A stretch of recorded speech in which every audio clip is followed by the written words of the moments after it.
10th पास करने के बाद में बहुत सारे बच्चे आईआईटी की तैयारी करते हैं और बहुत सारे बच्चे मेडिकल की तैयारी करते हैं, लेकिन कुछ बच्चों को पता ही नहीं होता कि आईआईटी करना है कि मेडिकल करना है।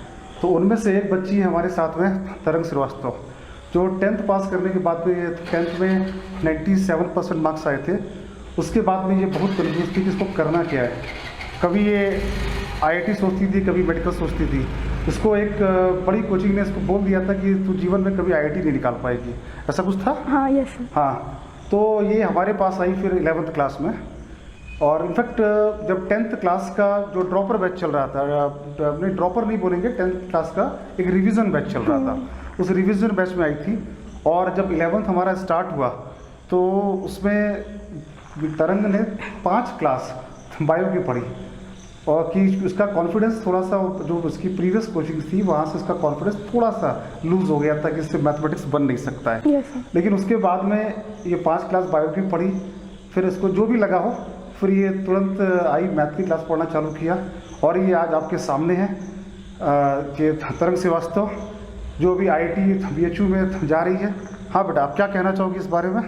मतलब जो आपको जो सब्जेक्ट पसंद है आप वो लो, क्योंकि अगर आप बायो, जैसे मेरे को बायो बिल्कुल पसंद नहीं थी, मार्क्स आते थे लेकिन बायो मेरे को पसंद बिल्कुल नहीं थी।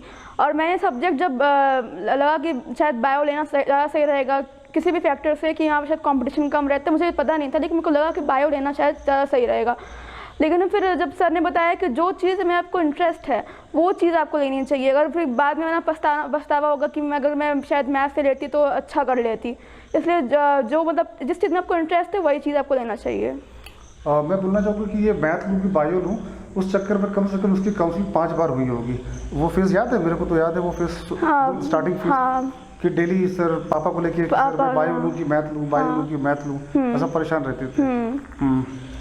तो कुछ अपने फैमिली के बारे में बताइए कि आपका फैमिली कैसा है, कौन कौन है फैमिली में आपके, कहाँ से है, बेसिकली ओरिजिन कहाँ से है? मेरे फादर रेलवे में इंस्ट्रक्टर हैं और मेरी मम्मी हाउसवाइफ है। मेरी सिस्टर क्लास 9th में पढ़ती है फ्रॉम केवी, एंड और हम लोग बेसिकली कानपुर से हैं।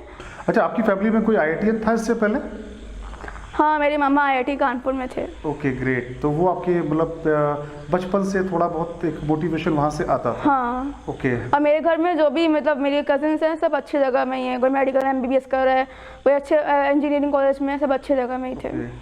तो अब चूँकि काउंसलिंग हो चुकी है लगभग, अभी मतलब राउंड 1 हुआ है, तो उसमें आईआईटी बीएचयू आपको अभी तक मिल चुका है। तो जब रिज़ल्ट आया था और आज का डेट है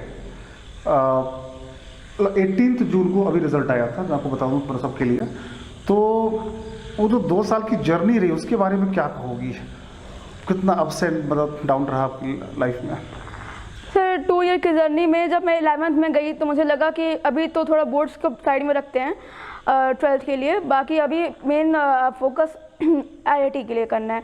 तो उसको मैंने जब शुरू किया उस समय थोड़ा सा डिलेमा में थी कि एनसीईआरटी पढ़ना है कि नहीं पढ़ना है, तो इतना मैनेज नहीं पा रहा था क्योंकि नया नया चीज़ था, कुछ भी चीज़ की स्टार्टिंग रहती है तो दिक्कत तो होती ही है। तो जब हम लोग 11th में थी मैं, तो फिर जैसे सर ने जो बुक कही एनसीईआरटी को छोड़ के, एनसीईआरटी मुझसे नहीं हो पा रही थी, तो वो धीरे धीरे शुरू किया, मॉड्यूल लगाना शुरू किया। जब मैं फर्स्ट हम लोग मॉड्यूल ट्रिग्नोमेट्री के लगाए थे, मुझे अच्छे से याद है, मतलब पूरा दिन लग गया था एक एक्सरसाइज करने में। तो वो लगा कि क्या हो रहा है, मतलब ऐसा एडवांस में ऐसे क्वेश्चन आते हैं। और फिर केमिस्ट्री में भी मॉड्यूल बहुत हार्ड थे, फिर डीसी पांडे भी मैकेनिक्स का फर्स्ट चैप्टर भी बहुत हार्ड लग गया था। फिर सर ने बताया कि नहीं ऐसा स्टार्टिंग है, होता है। फिर जब मैं लास्ट तक मतलब बहुत चीज़ें स्टार्टिंग में लगा था कि हो जाएगी, लेकिन लास्ट में लगने लगा कि नहीं, मतलब 11th की लास्ट में लगा कि नहीं मुझसे मतलब रायपुर भी, NIT रायपुर के लोअर ब्रांचेस भी नहीं मिलेंगे। फिर जब 12th में गई तो 12th में मेरे को लगा कि अब मैं किस में फोकस करूं, बोर्ड में फोकस करूं या फिर जेईई की प्रिपरेशन करूं, क्योंकि जब चीज़ें फिर स्टार्टिंग में थी ना, जब फिर बाद में लगा कि थोड़ा सा धीरे धीरे मैनेज करना शुरू किया। पहले विवेक सर को कॉल किया, सर मैं फिजिक्स की एनसीईआरटी कैसे पढ़ूँ, मैथ्स की एनसीईआरटी तो बहुत मतलब सिंपल थी, उसको मैंने सबसे लास्ट में लगाया था, लेकिन फिजिक्स की एनसीईआरटी कैसे पढ़नी है, डीसी पांडे, फिर दोनों को कैसे मतलब दोनों को कब पढ़ना है, वो चीज़ थोड़ा सा समझ नहीं आ रही थी। फिर जब सर ने बोला कि धीरे धीरे टाइम निकालो, तुम मतलब बहुत जल्दी से सब काम कर रही हो, कर लोगी, क्योंकि मेरा मेन फोकस बोर्ड्स में भी था और साथ में जेईई की प्रिपरेशन में भी था। तो फिर धीरे धीरे करके मैंने इंग्लिश पढ़ा हर हफ्ते के एंड में, कुछ मतलब कि टाइम ऐसे किया कि हर हफ्ते के एंड में मेरे को इंग्लिश पढ़ना है, थोड़ा सा पी पढ़ना है, एंड फिर एनसीईआरटी पढ़नी है, फिर डीसी पांडे मैथ्स के जो वो तो होमवर्क तो मिलता था वो तो करना ही रहता था। और फिर लास्ट में जाते जाते मेंस जब आया, पास में आया, तो लगा कि बोर्ड्स छोड़ दो, बोर्ड्स की प्रिपरेशन बाद में करना है, अभी पहले मेंस पे फोकस करना है। फिर मेंस के बाद मैंने बोर्ड्स पे तैयारी की और मेरे बोर्ड्स में बहुत अच्छे मार्क्स आए थे। आपके जेईई मेंस में क्या स्कोर आया था और बाद में जो बोर्ड एग्ज़ाम हुआ उसमें क्या स्कोर आया था?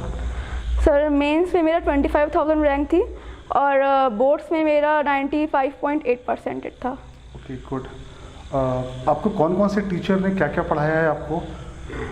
जो आपको 2 साल जो आपकी आईआईटी की प्रिपरेशन का जो जर्नी रही थी, कौन कौन से टीचर ने आपको पढ़ाया है? जी, हमें दीपक सर ने मैथ्स पढ़ाया है, विवेक सर ने फिज़िक्स पढ़ाया है, केमिस्ट्री हमें जितेंद्र सर और कुंदन सर ने पढ़ाया है। तो बेटा 2 साल की जर्नी में जहाँ तक मैं आपके पेरेंट्स से भी लगातार मिलता था, तो उनका तो नो डाउट मैं बोलूँगा कि इतना सपोर्ट रहा है, लेकिन 2 साल की जर्नी को आप अपने कोचिंग के पॉइंट ऑफ व्यू से कैसे डिस्क्राइब करना चाहोगे? कैसा रहा? कोचिंग का सपोर्ट तो बहुत मस्त था और कोचिंग ने सपोर्ट बहुत किया, मतलब ऐसा सपोर्ट मैंने कभी देखा नहीं। जहाँ मैंने पहले ये पढ़ा ऐसा तो सपोर्ट नहीं करते, सुबह से लेकर रात भर टीचर लगे रहते हैं, तो टीचर्स का सपोर्ट तो बहुत ही ज़्यादा था।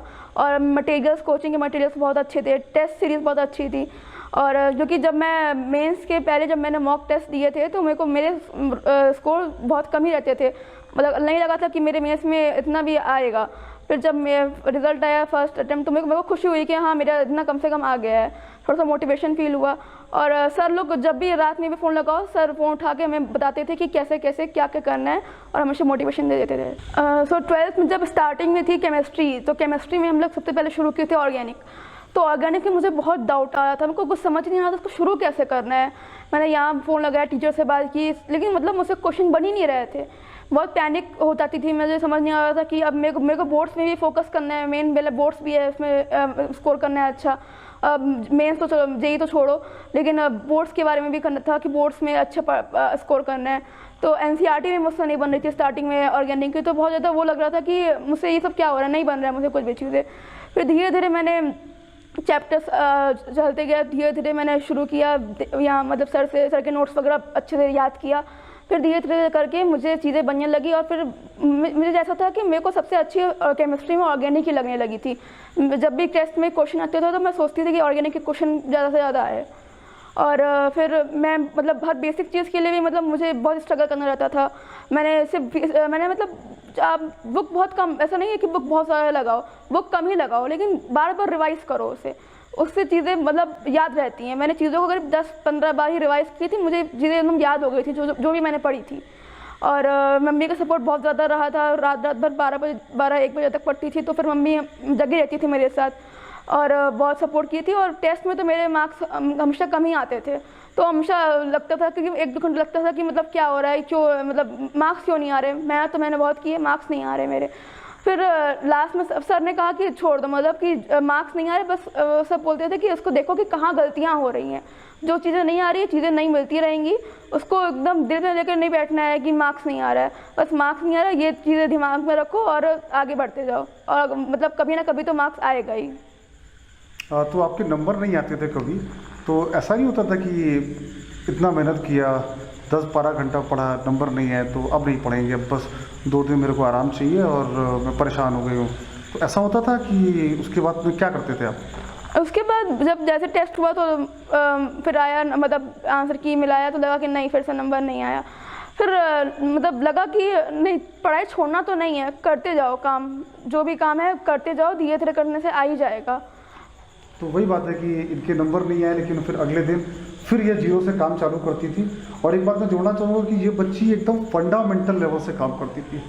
एनसीईआरटी का भले बेसिक सा भी डाउट हो, लेकिन जब तक डाउट क्लियर नहीं होता था, ये कभी मतलब भले वो वेट कर लेगी टीचर का कि सर मैं वेट कर रही हूँ, छोटा छोटा डाउट, फंडामेंटल डाउट भी, मतलब उसमें कभी कोई संकोच नहीं करती थी, और वही एक कहीं ना कहीं रीज़न रहा है कि आज ये बच्ची यहाँ पर खड़ी हुई है। हाँ, मतलब बहुत से बच्चे हैं जो डाउट को पूछने में बहुत ज़्यादा हिचकिचाते हैं कि सर क्या बोलेंगे, दोस्त क्या बोलेंगे। मैं तो कभी सोचा ही नहीं, मतलब मैं हमेशा सर से पूछती थी, एक डाउट को मैं करीब 4-5 बार पूछती थी, सर कुछ बोलते नहीं थे।